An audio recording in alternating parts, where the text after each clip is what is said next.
Yo, halo Rekomikers kalian, apa kabar? Semoga kabar kalian sehat selalu ya. Saya selaku admin dari Rekap Komik mengucapkan selamat pagi, siang, sore, dan malam dimanapun kalian berada. Yo, halo Rekomikers kalian, apa kabar? Semoga kabar kalian sehat selalu ya. Saya selaku admin dari Rekap Komik mengucapkan selamat pagi, siang, sore, dan malam dimanapun kalian berada. Pada kesempatan kali ini, saya akan membawakan sebuah komik yang berjudul The Heavenly Demons Once a Quiet Life, yang mana isi dari komik ini menceritakan tentang Heavenly Demon, seseorang yang menguasai murim, makhluk terkuat yang ditakuti seluruh dunia murim. Namun, setelah mencapai puncak kekuatan, ia justru merasakan kehampaan. Ia hanya menginginkan satu hal, hidup tenang.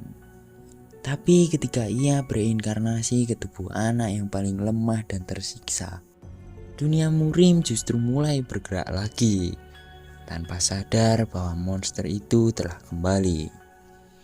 Tanpa ambisi, tanpa tahta, ia hanya ingin istirahat. Tapi kalau ada yang mengganggu kedamaiannya, maka kehancuran itu akan terulang. Baiklah, tanpa berlama-lama lagi, mari kita langsung saja ke ceritanya. Skuy. Cerita dibuka dengan memperlihatkan gunung berkabut yang disinari rembulan malam di dunia murim. Di sana, tampak ratusan pasukan berbaju hitam bergegas menuju satu titik tujuan. Langkah mereka tergesa-gesa seolah waktu tidak memberi kesempatan untuk berhenti. Ternyata alasannya sederhana, namun mematikan. Mereka sedang menuju kehadiran sosok kuat yang berdiri sendirian. Heavenly Demon, entitas yang berhasil mencapai puncak murim, tengah menunggu kedatangan mereka. Dengan mulut pucat dan rambut seputih salju, Heavenly Demon berkata, "Darah dan rasa takut, apakah ini benar-benar yang kalian inginkan?" Ia tersenyum tipis, lalu melanjutkan, "Kalau begitu, akan aku kabulkan." Heavenly Demon mengangkat satu tangannya dan boom! Seketika itu juga seluruh pasukan berbaju hitam yang menyerbu Heavenly Demon tewas dengan mengenaskan. Sisa-sisa prajurit yang masih hidup kembali melancarkan serangan ke arah Heavenly Demon, seakan mati-matian mencoba memberikan perlawanan terakhir. Heavenly Demon membalas serangan itu dengan senyum mengerikan sambil berteriak, "Lihatlah sendiri kekuatan dari Soul Augmenting Demonic Art." Hahaha. Boom. Lagi-lagi boom ya anjir. Tiba-tiba dua tangan raksasa muncul dari dalam tanah, lalu mulai menghantam dan mencabik sisa-sisa pasukan yang ada. Teriakan, erangan kesakitan, serta suara permohonan ampun bergema. Semuanya berputar-putar di dalam kepala Heavenly Demon seperti melodi kehancuran. Dalam hitungan detik, seluruh pasukan dimusnahkan tanpa menyisakan satupun yang berdiri. Namun tiba-tiba, kekuatan yang meledak-ledak dari Soul Augmenting Demonic Art justru menimbulkan rasa sakit yang tak tertahankan. Heavenly Demon menggenggam dadanya, tubuhnya bergetar menahan dampaknya. Ia yang telah hidup selama ribuan tahun perlahan mulai merasakan kehampaan. Sebuah kesadaran menyakitkan tentang arti sebenarnya dari teknik Soul Augmenting Demonic Art yang selama ini ia kuasai. Sisa-sisa jiwa yang ada mulai melahap Heavenly Demon. Ia yang diliputi kesombongan menjadi seseorang yang arogan. Diselimuti rantai belenggu, ia pun berkata, "Hahaha, siapa yang berani memaksaku mati? Zras, tubuhnya mulai hilang menjadi serpian-serpian debu dengan fakta bahwa ia justru mendapatkan pencerahan dari tekniknya. Dengan nada yang terdengar tenang sekaligus putus asa, Heavenly Demon berkata, "Di kehidupanku selanjutnya, aku ingin memilih jalan hidup yang berbeda, kehidupan yang tenang dan tentram." Cerita kemudian berpindah ke sebuah rumah megah milik Guild Golden Wall Merchant. Di sana terlihat seorang pelayan memanggil tuannya dengan cemas. "Tuan, lagi-lagi kamu di sini. Ayo cepat pulang. Mari kita makan," ucap sang gadis. Pelayan itu bernama Soso. Sosok yang selalu setia mengurus tuan muda Golden Wall Merchant. Di samping kolam, tampak seorang lelaki muda bertubuh tampan sedang duduk termenung. Tepat ketika ia mendengar ucapan tadi, tanpa sadar, ia refleks mengayunkan tangannya bak tebasan pedang ke arah leher sang pelayan. Dan akhirnya terkuaklah identitas pria tampan itu. Ia ternyata adalah putra kedua dari Golden Wall Merchant, dan dia bernama Byeok Tae-san. Namun lebih dari itu, kini diketahui bahwa dirinya sebenarnya adalah Heavenly Demon yang secara tidak sengaja bereinkarnasi ke dalam tubuh seorang bocah yang sekarat. Tae-san atau Heavenly Demon dalam tubuh barunya masih diliputi kebingungan. Ia hanya terdiam, terpaku, memandangi permukaan air kolam yang memanculkan anjay.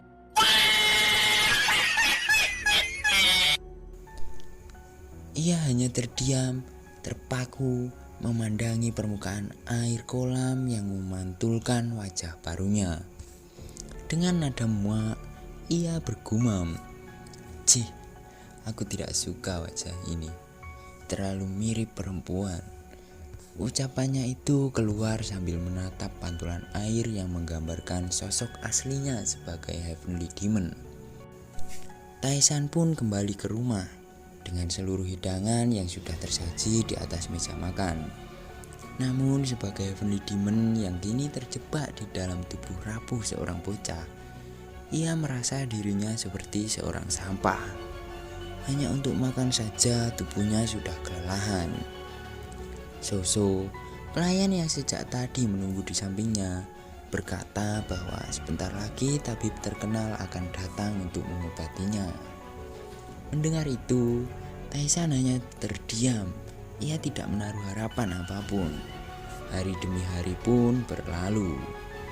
Sudah 10 hari sejak Heavenly Demon memasuki tubuh Byeok Tae-san. Dalam kurun waktu itu, ia mulai mengumpulkan banyak informasi mengenai kehidupan barunya. Ia mengetahui bahwa tubuh yang ia tempati sekarang adalah anggota dari Guild Pedagang Tersohor. Ia mengetahui bahwa tubuh yang ia tempati sekarang adalah anggota dari Guild Pedagang Tersohor di wilayah Wuhan.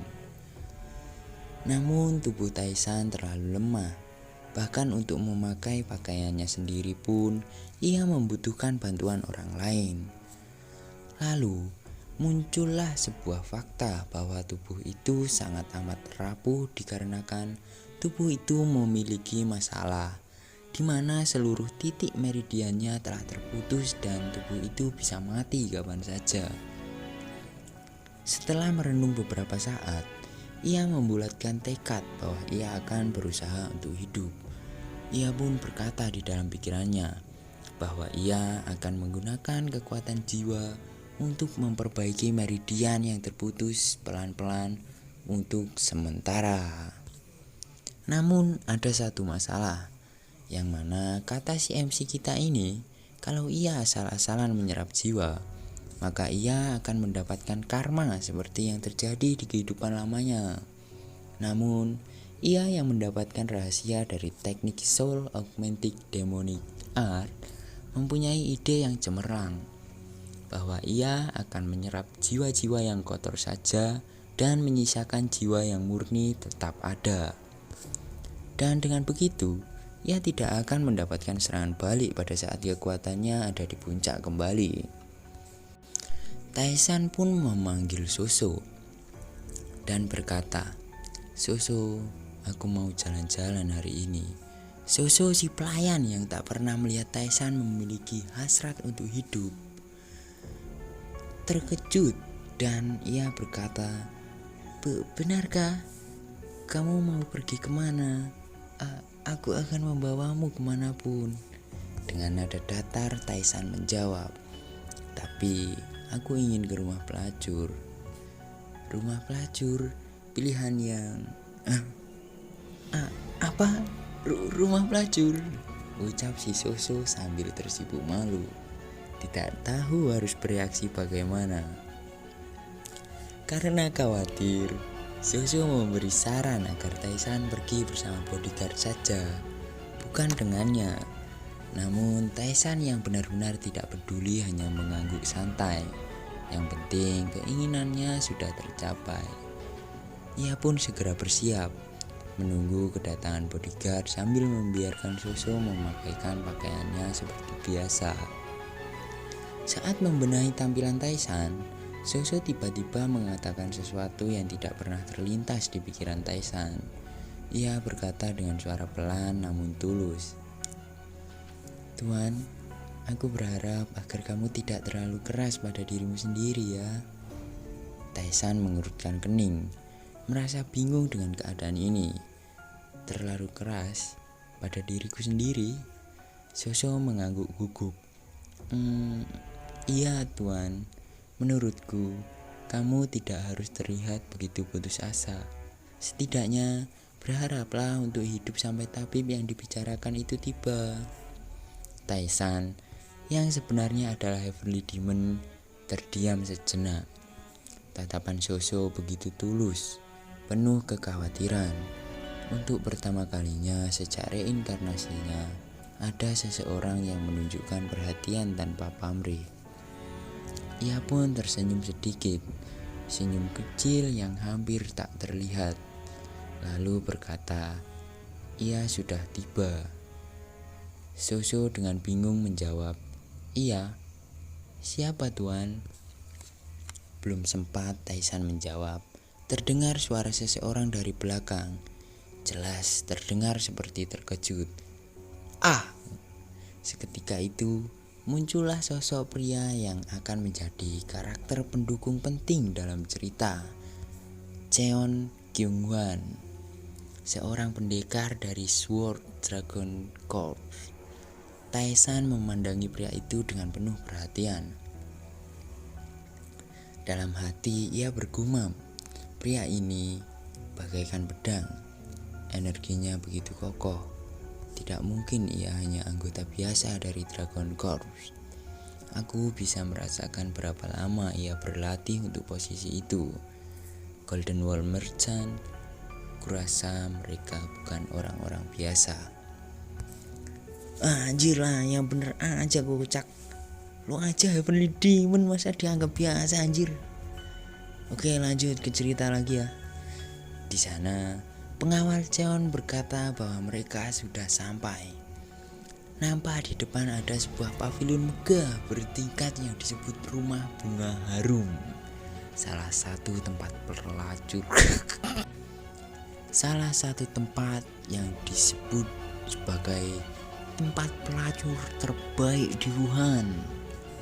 Setelah menaruh kuda di kandang, mereka pun segera menuju ke pintu masuk. Lalu saat Taisan akan membuka pintu secara tiba-tiba, pengawal Cheon berkata, "Kalau begitu, saya akan menunggu di sini, Tuan." "Kenapa?" ucap Taisan dengan nada datar. Pengawal Cheon pun membalas kata-katanya dengan, "Maaf, kalau terjadi sesuatu." Belum selesai ngomong, langsung dipotong sama Taisan. "Kau yakin bisa melindungiku dari luar sebelum terjadi apa-apa?" Pengawal Cheon pun tak bisa menjawab kata-katanya. Dan dengan itu diikuti oleh kata-kata Taisan, "Jadi, tutup mulutmu dan ikuti saja aku ke dalam." Aku tidak bisa melakukan itu, ucap pengawal Cheon. Apa yang tidak bisa? Bersenang-senang atau mengikuti perintahku? Taisan mengeluarkan tatapan kematian yang membuat pelayan Cheon merasa tertekan. Akan bagus jika kau bisa bersenang-senang sambil melindungiku. Tapi kalau tidak bisa, setidaknya tetaplah berada di dekatku. Pengawal Cheon pun dengan sukarela berkata, "Baik tuanku." Anjir, ini MC makin kece cuy lama-lama. Gelo. Lanjut. Baru saja mereka membuka pintu masuk dan langsung saja disambut dengan banyaknya wanita yang berada di sana sambil berkata dengan serentak, "Selamat datang." Duduk dengan makanan penuh di meja, lalu diiringi musik serta wanita-wanita yang ada di sana membuat suasana tampak meriah. Taisan yang nampak mencari pengawal Cheon pun berkata, "Pengawalku tadi ada di mana ya?" Salah satu wanita di sana menjawab, "Ia menunggu di luar pintu, tuan." Setelah itu, Taisan pun mulai mencari info seperti ia ingin mendengar rumor tentangnya. Setelah mengorek informasi dari mereka, Taisan mendapatkan beberapa fakta bahwa Pihak Taisan memiliki 1000 gold nyang, 1 rumah bangsawan kecil, dan beberapa rumah pelacur sebagai warisannya. Namun, karena kesehatannya, ia tak punya banyak kekuasaan atau pengaruh. Dan sepertinya seluruh sisa dari warisan diberikan pada putra tertua yang bernama Beok Taeso. Itu adalah rumor yang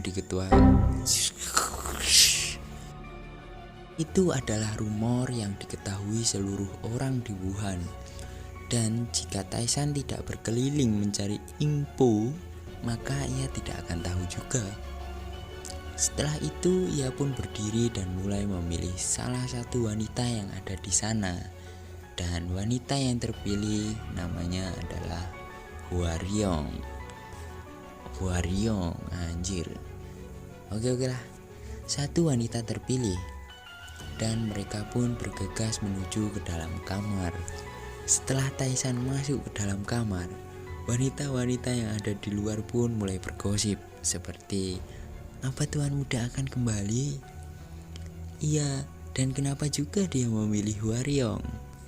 Ya, apapun itu mari kita tanyakan nanti kepadanya. Tuan muda itu terlihat sangat rapuh, paling tidak bisa melakukan banyak. Tapi dia sangat rupawan. Selanjutnya aku juga mau dengannya," ucap para wanita-wanita yang ada di luar sambil bergegas kembali ke bawah. Di dalam kamar, suasana nampak canggung sampai Taisan mengucapkan kalimat, "Sudah berapa lama kau tinggal di rumah lacur ini?" "Sudah sekitar 10 tahun, tuan," ucap Hwaryong dengan senyum tipis di wajahnya. Dengan wajah yang datar, Taisan pun menyeringai dan berkata, "Bagus ya. Kalau begitu, bisa kita mulai sekarang." Oh shit. Dan kalian pun tahu lah apa yang terjadi selanjutnya. What is going on? Seluruh pavilion dibuat berisik oleh Taisan sehingga orang-orang yang mendengarnya bahkan merasa canggung sendiri. Dan ada yang berkata, sepertinya kita memerlukan peredam suara ya." Dan suaranya berlanjut lagi sampai kita diperlihatkan keadaan sebenarnya. Tada, kalian tertipu bangsat. Suara-suara yang menggelegar dari wanita itu ternyata adalah ulah si Taisan yang sedang mengekstraksi jiwa-jiwanya yang kotor. Boom, dan tiba-tiba chapter 1 telah berakhir coy. Mari kita lanjutkan dengan chapter 2 dalam upload yang akan segera datang. Oh ya, jujur saja saya ingin bertanya kepada kalian.